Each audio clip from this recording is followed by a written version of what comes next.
Hello guys, मैं आज करने वाला हूँ 1 मिनट मैगी चैलेंज, जिसके अंदर मुझे प्लेट के अंदर सारी मैगी भरी हुई मुझे 1 मिनट के अंदर कंप्लीट करनी पड़ेगी। अगर मैं इस मैगी को कंप्लीट कर सका तो मैं चैलेंज जीत जाऊंगा, वरना मुझे पनिशमेंट के तौर पर ये मिर्च खानी पड़ेगी। अब टाइम वेस्ट ना करें, अपना चैलेंज स्टार्ट करते हैं। टाइम को स्टार्ट करते हैं।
तो गाइस, मैं इस चैलेंज को हार चुका हूँ, तो मुझे पनिशमेंट के तौर पर मिर्च खानी पड़ेगी।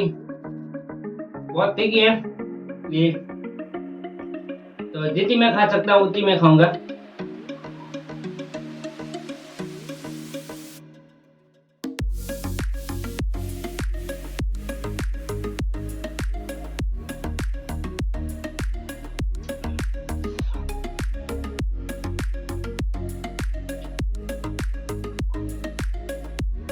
गाइस, बहुत तीखी है।